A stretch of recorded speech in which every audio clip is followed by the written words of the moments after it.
আসসালামু আলাইকুম। আমার নাম মোহাম্মদ কুতুবুদ্দিন। আমি বাংলাদেশ মিরপুর বেনারসি পল্লীতে থাকি। ৪৪-এ যখন দাঙ্গা হয়, ওই সময় আমার দাদা আমার বাবাকে লইয়া ঢাকাতে আসে। এই কাজটা আমার বাবা জানতো। হ্যাঁ, আমার বাবা এই কাজটা জানতো। আমার বাবা কিছু কাজটা আমার বাবা নিজের হাত থেকেই আমাকে শিখাইছে। তারপরে বানারসের একটা লোক ছিলেন, ওনার নাম নবাবউদ্দিন। হ্যাঁ, উনি আমাকে কমপক্ষে ৩-৪ বছর উনি আমাকে কাজ কিছুটা শিখাইছেন। ১৪০ টাকা এভাবে আমাদেরকে মজদুরি ছিল। এই টাকা লওয়া আমরা অনেক খুশি হইতাম যে আমরা আজকে একটা কাজ করছি, টাকা পাইছি।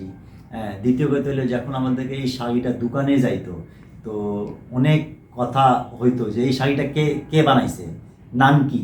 তো আমাদেরকে নাম যাইতো, তারপরে আমাদেরকে তাতে ভিত্তি আইসা ওই নিজে লোকজন খাওয়াইয়া দেখতো যে কিভাবে বানাইছে, কেমনে হইলো এটা।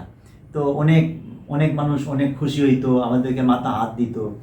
আবার আমাদেরকে পুরস্কারের হিসাবে ৫০ টাকা ১০০ টাকা আমাদেরকে গিফট দিয়ে দিত যে আপনি খুব সুন্দর বানাইছেন। মজদুরি আমাদেরকে ওই সময় ছিল ৬০০। ছেলেদেরকে অনেক অনেক কাহিনী আছে, অনেক কথা আছে।